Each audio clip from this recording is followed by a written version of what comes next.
اس کے بعد میں اس جلسے اور اس اجلاس کی کارروائی اور اس اجلاس کو کامیاب بنانے کے لیے اور اس اجلاس کے روح رواں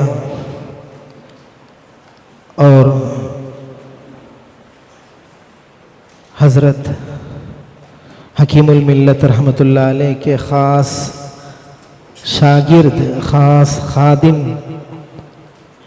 حضرت کی خصوصی نظر ان پر رہتی تھی ہمیشہ۔ حضرت ان سے بہت محبت فرمایا کرتے تھے۔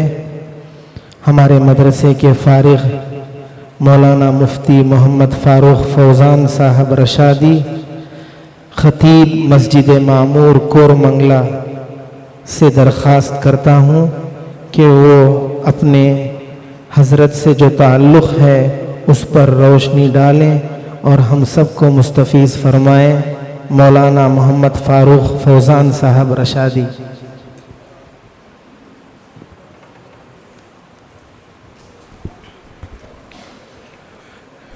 السلام علیکم ورحمۃ اللہ وبرکاتہ۔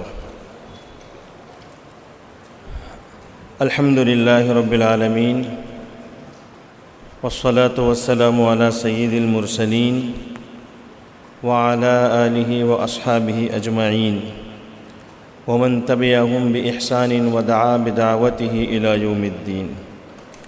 اما بعد فاعوذ باللہ من الشیطان الرجیم۔ بسم اللہ الرحمن الرحیم۔ یرفع اللہ الذین آمنوا منکم والذین اوتوا العلم درجات۔ صدق اللہ العظیم۔ معزز و محترم حضرت الاستاذ حضرت صدر جلسہ دامت برکاتہم، حضرت قبلہ محتمم صاحب دامت برکاتہم، معزز و موقر اراکین شورا، حضرات اساتذہ اکرام اور علماء دین اور معزز ساتھیوں، یہ بہت ہی خوشی اور مسرت کا موقع ہے کہ ہماری جماعت جو 2003 میں جنہوں نے سند فراغت حضرت رحمۃ اللہ علیہ کے ہاتھوں سے ہم نے پائی، اس جماعت کی جانب سے فرض کفایہ کے طور پر ہمارے صدیق محترم حضرت مولانا وسیم احمد صاحب سالک دامت برکاتہم نے حضرت رحمۃ اللہ علیہ پر، حضرت کی زندگی پر انہوں نے بہترین کتاب لکھی اور گویا ہماری پوری جماعت کی طرف سے انہوں نے فرض کفایہ ادا کیا، بلکہ میں کہتا ہوں کہ تمام ہم رشادی برادری کی جانب سے انہوں نے ایک فرض کفایہ ادا کیا۔ اور یہ ہماری جماعت وہ ہے جو حضرت مفتی صاحب رحمۃ اللہ علیہ کے اہتمام سنبھالنے کے بعد گویا پہلی جماعت تھی جنہوں نے فارسی میں داخلہ لیا، اور حضرت کے اہتمام کی پہلی جماعت تھی جو فارغ ہوئی تھی۔ الغرض میں حضرت محتمم صاحب قبلہ دامت برکاتہم کا دل کے گہرائیوں سے شکر گزار ہوں کہ انہوں نے حضرت والا کے تعلق سے کچھ باتیں، کچھ یادیں پیش کرنے کا انہوں نے مجھے موقع دیا۔ میں بغیر کسی تمہید کے میں اپنی بات کو آگے بڑھاتا ہوں۔ ہمارے سامنے ہمارے اساتذہ اکرام انہوں نے بہترین انداز سے حضرت قبلہ رحمۃ اللہ علیہ کے بارے میں بہت ساری باتیں بتائیں، اور وہ ساری چیزیں حضرات اساتذہ اکرام نے ہمارے سامنے رکھیں کہ جہاں تک ہماری نظر جانا مشکل ہے، لیکن انہی میں کچھ اور اضافہ جو ہماری اپنے اعتبار سے جو میں سمجھتا ہوں کہ میں حضرت والا کے تعلق سے اگر کچھ کہوں تو کیا کہوں۔ بس میں اتنا عرض کروں گا کہ حضرت رحمۃ اللہ علیہ بحیثیت استاذ، بحیثیت مربی، آپ نے ہزاروں تشنگان علوم نبوت کی آپ نے تعلیم و تربیت فرمائی۔ آپ ہزاروں شاگردوں کے استاد تھے، شیخ تھے، اور کوئی بھی استاد، کوئی بھی شیخ جب اپنے طلباء، اپنے بچوں کی جو تعلیم و تربیت کرتے ہیں تو کئی نہج سے تربیت ہوتی ہے۔ ایسا نہیں کہ کوئی کتاب کوئی استاد پڑھا رہے ہیں تو وہ کتاب انہوں نے وہ فن پڑھایا، بلکہ حضرت رحمۃ اللہ علیہ، ہمارے سارے ہی اساتذہ اکرام جو ہے، یہ مزاج ہمارے اس ادارے میں ہے، دارالعلوم سبیل الرشاد میں ہے، اور اس میں نمایاں شخصیت اس لیے کہ ہم سب کے استاد حضرت مفتی صاحب رحمۃ اللہ علیہ، حضرت جو آپ نے تعلیم و تربیت فرمائی اپنے طلباء کی، اپنے بچوں کی، کئی اعتبار سے اسے ہم سمجھ سکتے ہیں۔ مثال کے طور پر علمی ذوق ہے۔ حضرت کبھی ڈانٹتے اور کبھی سمجھاتے تو ایسے انداز سے حضرت تنبیہ فرماتے، تربیت فرماتے کہ اس میں علم کی پوری جھلک ہوتی، علم کی مٹھاس ہوتی، علم کا ذوق ہوتا، اور حضرت کی عین ڈانٹ میں بھی وہ چیز محسوس ہوتی تھی۔ مجھے اچھی طرح یاد ہے، ایک دن فجر کی نماز کا وقت تھا، سارے ہی طلباء فوقانی مسجد میں ہم لوگ وہاں تھے، فجر کی سنتیں پڑھ کر نماز فرض کے انتظار میں بیٹھے تھے۔ حضرت تشریف لائے تو حضرت نے دیکھا کہ ایک طالب علم، یہاں کا جیسا کہ ایک یونیفارم ہوتا ہے تو یہاں کا جو ڈسپلن ہے اس اعتبار سے سر کے بال جو ہیں بہت ہی کم رکھنا چاہیے، بال زیادہ رکھنے کی اجازت نہیں، لیکن ایک طالب علم انہوں نے بہت بال رکھے تھے اور آزو بازو سے انہوں نے بال کم رکھے تھے، اور وہ بال جو انہوں نے زیادہ رکھے تھے اس پر پگڑی باندھ کر انہوں نے بال چھپا لیا تھا۔ وہ یہاں کے اصول کے خلاف، طالب علم کے لیے اس کی اجازت نہیں تھی۔ حضرت آئے اور حضرت کی نظر ان پر پڑی تو حضرت نے فوراً پرکھ لیا، اور جیسے ہی ان کی پگڑی نکالی تو بال بھرے ہوئے تھے۔ تو اب حضرت ان کو ڈانٹ رہے ہیں، بہت غصے میں ہیں۔ تو جب حضرت نے ان کو مارا، لیکن مارتے ہوئے غصے میں حضرت کہہ رہے تھے ناصیۃ کاذبۃ خاطیہ، تو آپ دیکھ لیجئے، ناصیۃ کاذبۃ خاطیہ کہہ رہے ہیں اور مار رہے ہیں۔ تو ایک تو حضرت کا غصہ ہے تو دل میں ڈر بھی ہے، اور یہ جو آیت حضرت پڑھ کر مار رہے ہیں کہ جھوٹی پیشانی ہے اور خطا کار پیشانی ہے، تو عجیب و غریب قسم کی کیفیت تھی۔ ایک مرتبہ جماعت پنجم میں ہمیں حضرت سے جماعت صوبم میں بھی شرح جامی پڑھنے کا موقع ملا، جماعت پنجم میں ہدایہ ثانی اور ہفتم میں بخاری شریف۔ تو جماعت پنجم میں حضرت نے امامت کے لیے ہماری جماعت کے ہم ساتھیوں کو جو ہے امامت کا موقع دیا، حضرت کا گھنٹہ تھا۔ چنانچہ امام صاحب جو ہیں، میں اس موقع پر میرے ان ساتھی کا نام لینا نہیں چاہوں گا جو اس وقت میں امام صاحب تھے، اچھے قاری صاحب ہیں۔ تو جماعتوں سے آنے کے بعد ان کی امامت تھی، وہ تو نماز پڑھا دیے۔ دوسرے دن حضرت سبق میں آئے، حضرت نے پوچھا امام صاحب کہاں ہیں؟ امام صاحب سنا کیا دعا مانگ رہے تھے آپ کل؟ کسی کو سمجھ میں نہیں آیا، سب سہمے ہوئے تھے کہ حضرت پوچھ رہے ہیں کیا دعا ہے۔ تو حضرت نے پوچھا ارے بتائیے کون سی دعا ہے وہ؟ اب وہ بہت ساری دعائیں مانگے تھے، لیکن حضرت کس دعا کے بارے میں پوچھ رہے ہیں؟ وہ کیا تھا بابا وہ آپ جو پڑھ رہے تھے ربنا وجعلنا مسلمین لک ومن، تو انہوں نے پڑھا۔ تو حضرت نے اس آیت کے ختم ہونے کے بعد سب سے پوچھا کہ یہ دعا صحیح ہے؟ بتائیے، آپ بتائیے، کہیے آپ کہیے۔ کسی کو سمجھ میں نہیں آ رہا تھا، اور حضرت اچانک جو پوچھے آپ پڑھیے بابا کیا آیت ہے وہ؟ جب آیت پڑھی کیا صحیح ہے کیا؟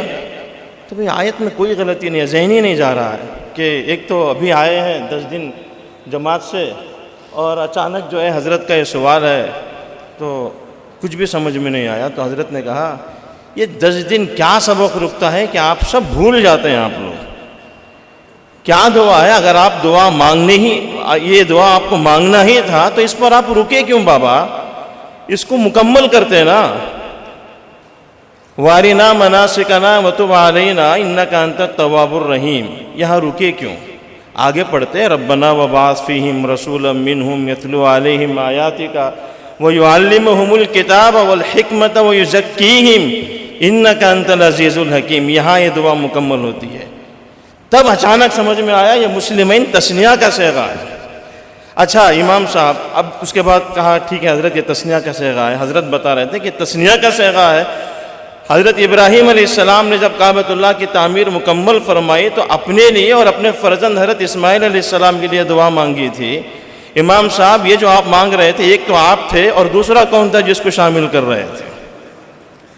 یہ آپ دیکھیے پوری طرح سمجھ میں آ گیا. یہ حضرت کا ایک اپنا انداز ہوتا تھا. بہت یہ ایسی اتنی چیزیں ہیں جیسے ابھی وہ نظم پڑھ کر اشعار کے ذریعے سے حضرت نعیم کوثر صاحب دامت برکاتہم فرما رہے تھے, تو اس سے ہم سب کو پورا سلسلہ یاد آ رہا تھا. ایک اور چیز جو میں حضرت سے بہت سمجھتا ہوں, کہیں حضرت نے اس کو لکھ کر جو ہے ایسا رکھا نہیں, لیکن یہ کہ حضرت نے اپنی زندگی سے اس کو ثابت کیا. حضرت کا عمل, حضرت کا کردار اور حضرت کا انداز, یہ ساری چیزیں اس کو واضح کرتی ہیں. دیکھیں ادب اور احترام جو حضرت فرماتے تھے, میں تو اپنی زندگی میں کسی کو ایسا نہیں دیکھا جس نے کسی اور کا اتنا ادب اور احترام, ہر کسی کا ادب اور احترام. حضرت الاستاذ حضرت طاہر حسین صاحب دامت برکاتہم نے ابھی ارشاد فرمایا کہ کتاب لکھنا بڑی شخصیت پر, اساتذہ پر, بزرگوں پر یہ شخصیت پرستی نہیں ہے. یہ ان کی وہ یادیں ہیں جو انسان کے لیے اس نشو و نما اور پرورش کے موقع پر سکھائی گئی وہ یادیں ہیں. ہمارے استاد کی حضرت رحمۃ اللہ علیہ کی زندگی میں نے بہت اچھی طرح سے اس کو دیکھا کہ حضرت میں شخصیت پرستی بالکل بھی نہیں تھی. ادب اور احترام بہت زیادہ کرتے تھے. ادب تو اتنا کرتے تھے حضرت, میں نے اور آپ میں سے کسی نے آج تک حضرت کی پوری زندگی میں ایک چھوٹے سے بچے جو حفظ کا طالب علم بھی کیوں نہ ہو, ارے ترے سے حضرت نے کسی کو بلایا ہو, کوئی کسی کے پاس اس کا ثبوت ہی نہیں ہے. بڑے سے بڑے آدمی کے لیے حضرت جیسے آپ فرماتے تھے, چھوٹے بچے کے لیے بھی اسی طرح حضرت کہتے تھے. اور حضرت کی خوبی یہ تھی کہ کسی کے سامنے حضرت جیسے ان کی عزت کرتے تھے, حضرت ان کے پیچھے بھی وہی احترام کرتے تھے. ان کا تذکرہ بھی حضرت اسی طرح کرتے تھے. چنانچہ شخصیت پرستی بالکل میں نے نہیں دیکھا. دیکھیں آج کا ماحول ہے کہ حضرت نے اس توازن کو برقرار رکھا تھا. ایک ہے شخصیت, ادب اور احترام اپنی جگہ, لیکن شخصیت پرستی ایسے کہ سب لوگوں کو کسی شخص کے پیچھے لگایا جا رہا ہے. دیکھو حضرت آ رہے ہیں, ہٹو ہٹو بچوں, ہٹو, اٹھو, بیٹھو. یہ ساری چیزیں حضرت کی زندگی میں تھی نہیں. بہت سادگی کے ساتھ حضرت رہتے تھے. شخصیت سے بڑا درجہ ادارے کا اور تنظیم کا, تحریک کا ہوتا ہے. حضرت نے اس کا بڑا خیال رکھا. اور پھر اس کے بعد ادارے سے, تحریک سے, اس سے بڑا درجہ ہوتا ہے دین کا. حضرت نے ہماری جو تعلیم و تربیت فرمائی, کبھی حضرت کے بیانات میں ہمیں ایسا محسوس نہیں ہوتا تھا کہ حضرت کثرت سے فرما رہے ہوں کہ میرے فلاں نے اسے فرمایا. حضرت اکثر یہ کہتے تھے رسول اللہ صلی اللہ علیہ وسلم نے ارشاد فرمایا, رسول اللہ کا فرمان ہے. کیوں؟ اللہ کے رسول صلی اللہ علیہ وسلم سے حضرت جوڑتے تھے.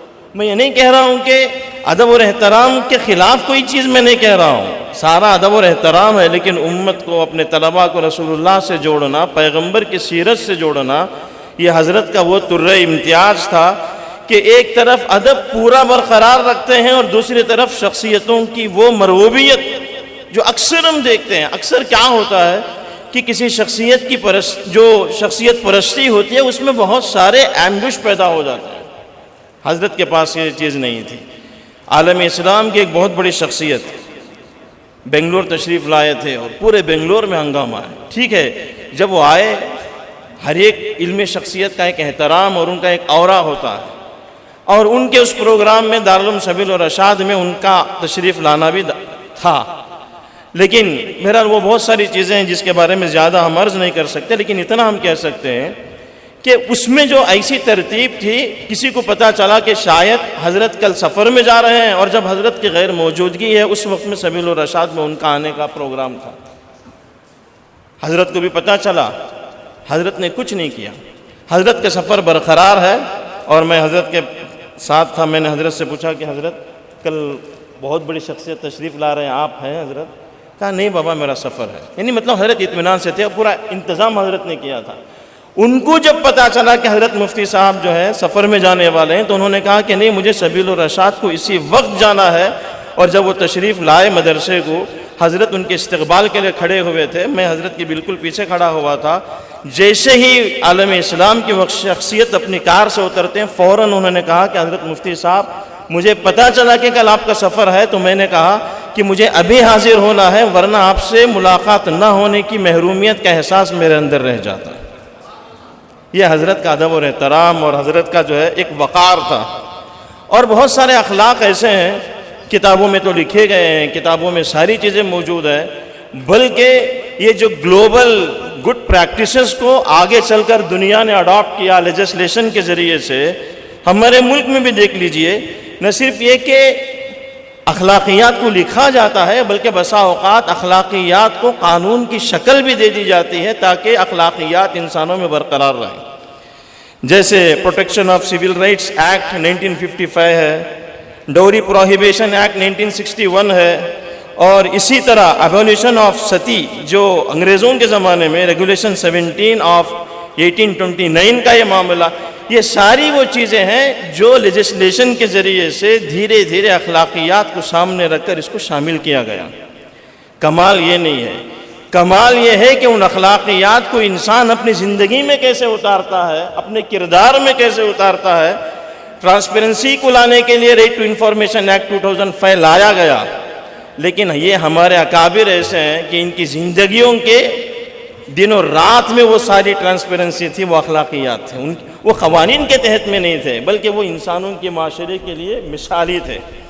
حضرت کے ساتھ ایک مرتبہ میں دفتر میں بیٹھا تھا, ایک طالب علم آیا اور آ کر انہوں نے 2 روپے دیے کہ حضرت نے پوچھا کہ کیا ہے بابا یہ, کہنے لگے کہ حضرت وہ جو پرسوں میں کتابیں لے کر گیا تھا 2 روپے جو ہے میں واپس کرنا تھا اس لیے میں لا کر دے رہا ہوں. اچھا وہ دیے اور چلے گئے. حضرت نے مجھ سے کہا حضرت نے کہ بابا ان کی نظر میں یہ ہے کہ 2 روپیہ ہے اور آرام سے لا کر 2 دن کے بعد دے رہے ہیں, میں روزانہ رات میں حساب اس دن کا کر دیتا ہوں. حضرت کوئی دن بھی مدرسے کا حساب, آج کا حساب آج رات میں کر دیتے, دوسرے دن نہیں رکھتے تھے. 2 دن سے بابا میری صحیح نیند نہیں ہو رہی ہے, میرے حساب کتاب میں 2 روپے کا فرق آ رہا ہے, میں پریشان ہوں کہ 2 روپے گئے کہاں. میں سوچتا تھا ابھی دیکھیے یہ 2 روپے یہاں سے, اب مجھے پتا چلا کہ حساب کتاب میں وہ 2 روپے کا فرق یہاں سے آ رہا تھا. یہ کردار ہے. ایک بہت مشہور عالم کسی مسئلے میں بہت پریشان تھے اور اس کے بعد وہ ایک آزمائش میں گرفتار ہو گئے. ایک مرتبہ حضرت کے پاس میں بیٹھا ہوا تھا تو حضرت رحمۃ اللہ علیہ نے ان کا تذکرہ آیا تو حضرت جذباتی ہوئے. حالانکہ یہ وہ صاحب جو ہیں اللہ تعالیٰ کی جن پر آزمائش آ گئی, اللہ تعالیٰ سب کی حفاظت فرمائے, سب کو عافیت عطا فرمائے. مجھے ہمیشہ ہمارے استاد حضرت طاہر صاحب دامت برکاتہم کی نصیحت یاد آتی ہے کہ عافیت مانگنا چاہیے. حضرت جو ہے تفسیر میں ہمیں پڑھائے تھے. چنانچہ حضرت نے فرمایا وہ جو صاحب ہیں 20 سال پہلے کسی ایک مسئلے میں انہوں نے بہت عوامی اعتبار سے اٹیک کیا تھا بیانات میں کہ یہ ایسا ہے, شریعت کے خلاف ہے, حالانکہ 20 سال کے بعد اس پر وہ عمل کر رہے ہیں. صرف مسئلہ یہ ہے کہ اس کو سمجھنے میں 20 سال کا عرصہ چاہیے تھا. اب ان کو سمجھ میں نہیں آیا تو انہوں نے بہت اٹیک کیا اور بہت سارے حضرت کے چاہنے والوں کے جذبات بہت مجروح ہوئے تھے کہ بھئی, اور پیچھے جو ہے وہ ایک خیال بھی رہتا ہے کہ میں غیرت اسلامی میں حمیت دینی میں کہہ رہا ہوں اور انسان کہہ دیتا ہے. لیکن جب ان پر مشکل آئی تھی تو میں حضرت کے پاس بیٹھا ہوا تھا, تذکرہ آیا تو حضرت کی آنکھوں سے آنسو آ گئے. کہنے لگے بابا آپ کو کچھ خبر ہے کیا ان کے بارے میں؟ میں نے کہا کہ حضرت ایسے مسائل ہیں, پریشان. میں سنا تو حضرت کہنے لگے بابا میں سوچتا ہوں کہ ان کے لیے میں کیا کر سکتا ہوں, مدد کر سکتا ہوں. سوچتا ہوں, میں نے سوچا دعا تو کر رہا ہوں لیکن اور کیا میں ان کے لیے میرے لائق کر سکتا ہوں. میں نے سوچا یہ کردار کہاں سے لا سکتے ہیں؟ روزانہ قرآن شریف کی تلاوت کرنا, مکمل کرنا, نماز, یہ عبادات, یہ سب چیزیں جیسے اپنے آپ میں ایک بہت بلند و بالا خوبیاں ہیں, اس کے ساتھ ان چیزوں کو برقرار رکھنا, اخلاقیات کو اپنے ہاتھ میں مضبوطی سے تھامے رکھنا. وقت کے وزیر اعلیٰ سے لے کر وزیر اعظم تک حضرت کے پاس آتے جاتے ایسے لگتا تھا کہ پورا پاور سینٹر حضرت قبلہ رحمۃ اللہ علیہ تھے اس وقت میں. ایک دھبہ حضرت کے دامن پر پڑے بغیر پاک اور صاف رکھنا یہ کئی صدیوں کی تہجدوں کے برابر ہے. یہ بہت ایسی چیز ہے کہ اس کے بعد آنے والی نسلیں ان پر فخر کریں گی. میں اس موقع پر میں شاید زیادہ وقت لے رہا ہوں, میں حضرات اساتذہ اکرام یہاں تشریف فرما ہے, اس لیے مجھے بہت ہی ڈر ہے کہ میں اس سے آگے میں اور کیا کر سکتا ہوں, عرض کر سکتا ہوں, اس لیے کہ حضرت والا کے واقعات سنانا ہے، اس لیے سارے حضرات شاید اس سمع خراشی کو قبول کر لیں گے۔ حضرت والا کا ایک اور قصہ، اتنا حضرت کا روب تھا اور اتنا حضرت کے اخلاقیات تھے کہ کبھی کسی نے حضرت کو زمین پر تھوکتے ہوئے نہیں دیکھا۔ حضرت چلتے ہوئے جا رہے ہیں، کبھی مڑ کر حضرت نے نہیں دیکھا۔ جیسا کہ ابھی حضرت استاذ نے فرمایا کہ 4 زانوں کبھی حضرت مسجد میں نہیں بیٹھے، کبھی چیخنا چلانا حضرت کے مزاج میں نہیں تھا۔ جو کوئی بھی حضرت سے ملتا سب کو لگتا کہ حضرت مجھے بہت زیادہ چاہتے ہیں۔ سب کے ساتھ حضرت کا ایسے ہی سلوک تھا، اور اللہ تبارک و تعالیٰ نے حضرت کو بہت روب سے نوازا تھا، لیکن اس کے باوجود بھی حضرت کبھی کبھی سامنے والے کی کبھی کوئی ایسی جرت ہو بھی جاتی، حضرت جو ہے شخصیت کو دیکھتے یا آدمی کی نیت کو دیکھتے یا لہجے کو دیکھتے الگ الگ، اور ہر بیکار چیز پر حضرت ناراض نہیں ہوتے تھے۔ ایک مرتبہ جب ہمارا ایک کوئی انسٹیٹیوٹ تھا تو میں اس کے بارے میں حضرت سے مشورہ کرنے کے لیے گیا، اور حضرت سے سب چیزیں میں نے ڈسکس کی۔ تو حضرت نے کہا کہ بابا ایسا کیجئے کہ آپ اس کو الگ سے کرنے کے بجائے، میری امامت ایک مسجد میں تھی اس وقت میں شروع میں، حضرت نے فرمایا کہ ان کو ساتھ لے کر کیجئے، بلکہ میں کہتا ہوں بابا کہ آپ لوگوں کے لیے شہر کی ایک بڑی مسجد کے بہت بڑے عالم دین جن کا بڑا رتبہ اور بڑی خدمات ہیں، اللہ تعالیٰ ان کی مغفرت فرمائے، ان کے درجات کو بلند فرمائے، حضرت نے فرمایا کہ ان کو مثال لے کر جو ہے کام کرنا چاہیے، کہ کیسے انہوں نے سارے کام کیے لیکن انہوں نے اسی ادارے کو لے کر کیا۔ تو میں نے اچانک مجھے سمجھ میں نہیں آیا، حضرت سے اتنا میں بات کرتا تھا، تو میں نے کہا کہ حضرت وہ میرے لیے مثال نہیں ہو سکتے۔ حضرت نے ایک دم مجھے دیکھا کہ بابا کیا کہہ رہے ہیں آپ، کیوں مثال نہیں ہو سکتے؟ تو میں نے کہا کہ حضرت وہ شہر کے ایسی مسجد میں ہیں کہ اگر آگے ان کو چاہیے تو اس سے آگے کی کوئی مسجد نہیں ہے کہ جہاں وہ جا سکے، میں ابھی بہت شروعات میں ہوں، میں آگے کسی اور جگہ بھی جا سکتا ہوں۔ تو حضرت نے مجھے دیکھ کر کہا کہ بابا آپ صاحب رائے ہیں، آپ کو جو سمجھ میں آ رہا ہے کیجئے، میں آپ کے ساتھ ہوں۔ پھر اس کے بعد حضرت نے ہمارے ادارے کے جتنے کانوکیشنز تھے وہ سارے کے سارے یہاں دارالعلوم سبیل الرشاد کے کتب خانے میں کراتے تھے، ہمت افزائی کرتے تھے حضرت۔ لیکن ایک مرتبہ جہاں گنجائش تھی حضرت نے گنجائش دی، لیکن جہاں حضرت جو ناراض ہو جاتے تو حضرت کہہ دیتے کہ یہ کانوکیشن میں جو دارالسلام میں تھا، یہ ایک ذمہ دار تھے ہمارے اس ٹرسٹ کے، ان کا بار بار اصرار تھا کہ میرا تعلق فلاں ایک غیر مسلم جو ہے جو مذہبی رہنما ہے ان سے ہے، میں ان کو بلانا چاہتا ہوں بلانا۔ میں نے حضرت سے کہا کہ حضرت اس جلسے میں وہ کہہ رہے ہیں کہ وہ ایک جو ہے دوسرے مذہبی آدمی آئیں گے۔ حضرت ایک دم ناراض ہو گئے، کیا بات ہے، دستار بندی کا جلسہ ہے، ملت اسلامیہ دوسرے راستے پر چلنے والی ہے کیا، آپ جائیے ان سے کرا لیجئے، میں نہیں آؤں گا۔ حضرت ایک دم ناراض ہو گئے، میں ایک دم ڈر گیا، کہنے لگا حضرت معاف کر لیجئے، غلطی ہو گئی، وہ ان کا کہنا تھا، بار بار اصرار کر رہے تھے، اس لیے ان کے دباؤ میں نے کہہ دیا۔ تو حضرت پھر خاموش ہو گئے، معاف بھی کر دیا اور حضرت آ گئے۔ تو یہ ساری وہ چیزیں ہیں، یہ حضرت کا ایک لمبا دور سبیل الرشاد کی تاریخ میں یہ سلسلۃ الذہب کی وہ کڑی ہے جسے کبھی نظر انداز نہیں کیا جا سکتا۔ بڑے حضرت رحمۃ اللہ علیہ، حضرت حکیم الملت رحمۃ اللہ علیہ، حضرت الاستاذ احمد معاذ صاحب رحمۃ اللہ علیہ، اور ہمارے مشفق و مربی حضرت الاستاذ صغیر احمد صاحب رحمۃ اللہ علیہ، یہ سارے سلسلۃ الذہب کی وہ کڑیاں ہیں کہ ان میں سے کسی کو بھی نظر انداز کرنا یہ ایسی حقیقت کو جھٹلانے والی بات ہوگی کہ یہ جھٹلانا ناکام ہو جائے گا، لیکن یہ کبھی حقیقتیں چھپ نہیں سکتی۔ ان کے ساتھ میں آخر میں بس دعا کے ساتھ میں دعا کرتا ہوں کہ اللہ تعالی ہمارے ان تمام مہتممین اور اسی طرح ہمارے جو بڑے بڑے اساتذہ گزرے ہیں، حضرت نیر ربانی صاحب رحمۃ اللہ علیہ، ادارے سے ان کا تعلق اور ہم تو پڑھے نہیں، لیکن ان کے بعد جو بڑے اساتذہ رہے وہ سب اس میں شامل ہیں۔ حضرت اسماعیل صاحب رحمۃ اللہ علیہ چھوٹے حضرت میران صاحب رحمۃ اللہ علیہ، اور حضرت عاشق علی صاحب رحمۃ اللہ علیہ، حضرت کیرنوری صاحب رحمۃ اللہ علیہ، حضرت سیف الدین صاحب رحمۃ اللہ علیہ، حضرت امداد اللہ صاحب رحمۃ اللہ علیہ، یہ سارے اساتذہ وہ جن سے ہم نے پڑھا۔ اللہ تبارک و تعالی ہمارے ان تمام اساتذہ کو کروٹ کروٹ جنت نصیب فرمائے، ان کے درجات بلند فرمائے، اعلیٰ میں اللہ تعالیٰ ان کو جگہ نصیب فرمائے، اور ہمارے جو اساتذہ اکرام یہاں ابھی جن سے امت مستفید ہو رہی ہے، اللہ تعالیٰ ان کو صحت تندرستی اور عافیت عطا فرمائے، صحت تندرستی اور عافیت کے ساتھ اللہ تعالیٰ ان کے سائے عاطفت کو دراز فرمائے۔